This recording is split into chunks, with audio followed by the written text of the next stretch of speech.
don. El don de la fe es algo hermoso que tenemos. Es una herramienta que la podemos usar para nuestro bien y para los de los demás. Es decir, es lo que me va a permitir alcanzar cualquier cosa que el ser humano quiera alcanzar. La llave de la felicidad, ¿no es cierto? O sea, la fe es un regalo maravilloso que Jesús, cuando estuvo, lo marcó permanentemente junto a su mensaje de amor. Él permanentemente habló del amor y de la fe.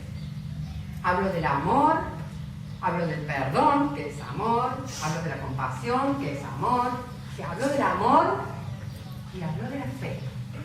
Es más, le dijo a la multitud, en donde había creyentes, no creyentes, le dijo: cualquiera de ustedes que le diga a ese monte que se quite y se eche al mar, y no duda, sino que cree en lo que está diciendo, ese monte se echará. Quiere decir que Jesús nos mostró que el ser humano puede mover una montaña que parece imposible físicamente, pero él dice, puede mover una montaña, pero para moverla tiene que creer que la montaña ya está acá. Será según tu creencia. Cuando pidas algo al Padre, cree que ya lo has alcanzado y te vendrá. No dijo, cuando pidan algo, primero confiésense, hagan esto, hagan lo otro, hagan sacrificios, prometan tal cosa, paguen, fórmense en esto, concéntrense. No, ni tampoco dijo, va a ser para algunos sí y para otros no. Va a ser para este caso y para este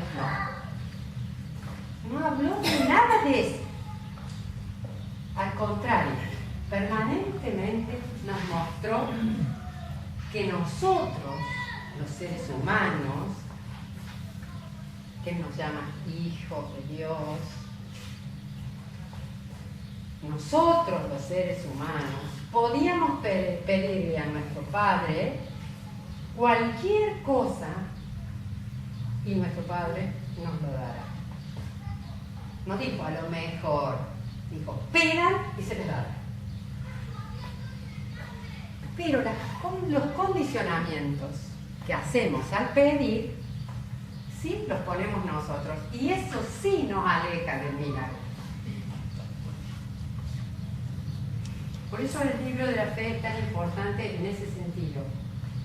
Que cuando uno busca, uno persigue un milagro, que permanentemente queremos cosas, porque a veces podemos hacer cosas y a veces, por más que esfuerzo que pongamos, sabemos que necesitamos de una acción extraordinaria, que no depende solamente de nuestro movimiento físico o de nuestra dedicación, que requiere de una energía extraordinaria. Entonces, los milagros, lo que nosotros llamamos milagros, siempre hemos tenido el concepto de que suceden esporádicamente, en ciertas ocasiones, a ciertos iluminados o así. Eso no es lo que Jesús nos dijo. Jesús no excluye a nadie. Fíjense, en esta época, Él manda a sus discípulos a que vayan por el mundo a sanar a los enfermos, a imponer las manos, sanar a los enfermos, echar fuera demonios, perdonar pecados, o sea, liberar a las personas. Pero cuando ellos van, hacen todo eso, ¿no es cierto? Pero después vienen y le cuentan a Jesús que vieron a un hombre que lo estaba haciendo y no era del grupo. Entonces ellos se lo prohibieron porque no lo seguían. Porque estaba sanando enfermos en el nombre de Jesús. ¿Cómo se atrevía a eso? Y Jesús cuando escucha eso le dice, no se lo prohíban, porque el que no está contra nosotros, por nosotros es. Es decir, que él ya en aquel entonces reta a sus discípulos por haber inhibido a una persona a que con su fe sane a un enfermo. ¿Se dan cuenta? Jesús no nos pide ni religión, ni formación, ni títulos, ni castigos, ni promesas, ni plata. Nada de eso. Nos pide amor. Amor y fe. Pero como si todo esto fuera poco, las enseñanzas son verdaderos consejos. ¿Por qué? Porque si una persona no vive en el amor y no usa para su bien y para los demás el poder de la fe, automáticamente esa persona se convierte en un ser infeliz, porque está en la incoherencia, está en la antítesis de lo que la persona es. Pero la persona es materia y energía, ¿no es cierto? La materia es su cuerpo, que lo conocemos bien porque está a la vista. Este es el cuerpo. Pero la persona también es energía. Y vamos a ver de dónde viene esa energía. Pero la energía no se crea ni se destruye. ¿De dónde sacamos la energía? ¿Cómo trabaja la energía en nuestro cuerpo? Resulta que todos, aparte del cuerpo, tenemos el espíritu. Nuestro espíritu no está allá, está en nosotros, ligado a nosotros. Y el espíritu, que lo vamos a representar así simplemente como para darle una representación simbólica, el espíritu es la parte que, como les dije al principio, ya estaba de antes, está y seguirá estando, o sea, es la parte eterna que tenemos. Nuestro espíritu es imagen y semejanza de Dios. Los que no creen en Dios, de la fuente creadora. Eso es nuestro espíritu. Por lo tanto, está conectado a Dios. Si yo sintonizo mi espíritu, automáticamente estoy sintonizando la fuente. Estoy sintonizando a Dios. ¿Dónde está Dios? En mi espíritu. ¿Y cómo hago para sintonizarlo? ¿Y por dónde están unidos? A través de la mente. ¿Qué quiere decir esto? Que depende de cómo piense, hago sintonía con mi espíritu o no. ¿Y qué pasa? El cuerpo necesita alimentarse, necesita mantener un rango de temperatura. Si me congelan, me muero. Si me ponen en un horno, me quemo. O sea, tengo que estar en un rango soportable de temperatura. Entonces, el cuerpo necesita temperatura, necesita alimentos, necesita respirar, necesita remedios, el cuerpo necesita insumos y condiciones. Necesita descansar, necesita moverse, porque si no se atrofia. ¿Sí? ¿Por qué necesita todo esto? Porque las células se quedan con la energía.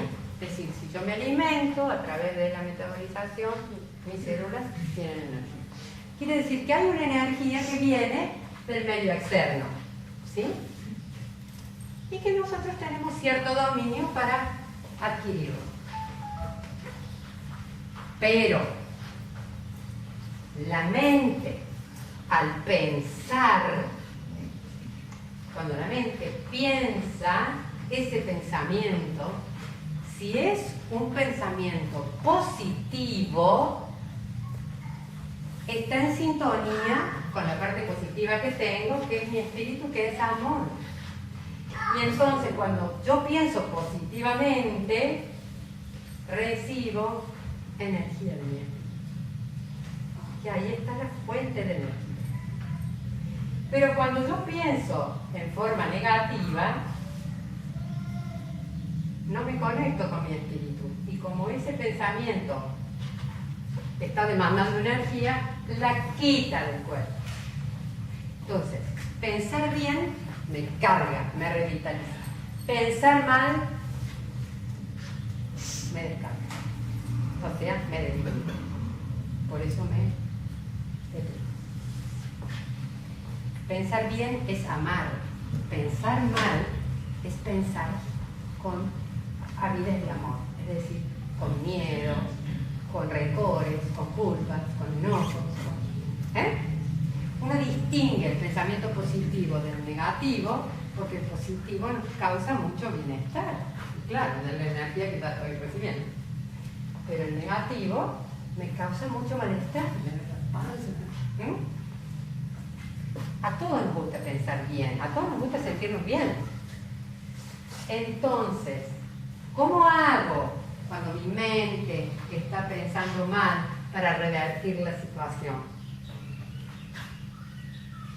Lo que Jesús me pidió, perdono a los demás. Oh, bueno, pero es una situación en donde yo creo que no tiene solución.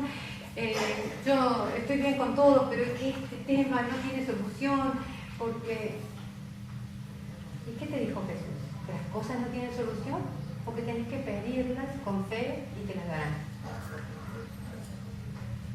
O sea, Jesús realmente nos dejó la receta para vivir feliz, para estar sanos, para estar en paz y para tener todo en abundancia. Todo en abundancia significa todo en abundancia, no en carencia.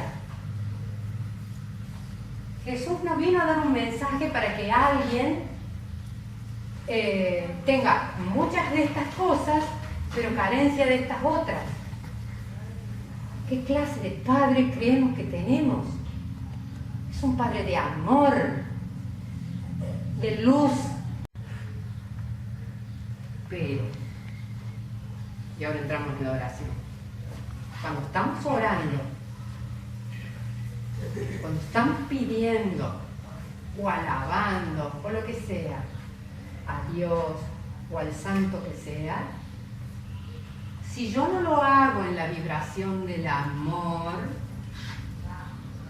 no me estoy conectando. Porque para conectarme necesito vibrar en el amor. Entonces, la oración puede ser tan larga o tan corta como quieran, pero tiene que ser hecha con amor y con fe.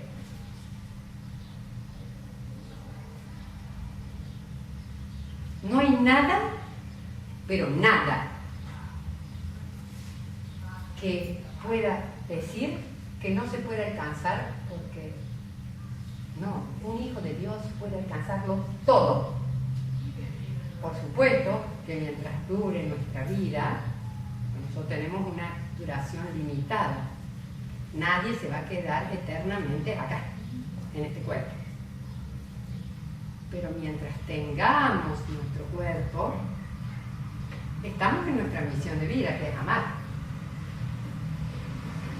Y hay un montón de factores que intervienen para que yo caiga en una situación, por ejemplo, en una enfermedad. Puede ser la genética, puede ser me contagiaron, puede ser, bueno, lo que sea. Estoy enferma. Mientras tenga vida, mientras yo todavía respire, tengo el derecho y la obligación de buscar mi lugar. Y cuando no puedo yo, porque no tengo la fuerza para rezar, debo pedirle oración a mi prójimo. Porque nadie, absolutamente nadie, es autosuficiente. Porque nuestra misión de vida es amarnos. Y por lo tanto no podemos ser autosuficientes. Debemos relacionarnos, ayudarnos, dependemos de esa relación. Debemos ayudar y también debemos ser ayudados. Todos. El mismo Jesús pidió oración en los momentos de dolor, cuando los iban a venir a buscar en el Monte de los Olivos. Oren por mí, la hora está cerca. Cuando el dolor es grande, uno pierde como mucha energía, siente mucho vacío, está vaciado, energéticamente anulado. Y la oración de otro marca la diferencia, porque el otro está ajeno a esa situación y entonces va a tener más fuerza para poder crear en su mente la fe, la imagen de que el milagro es posible.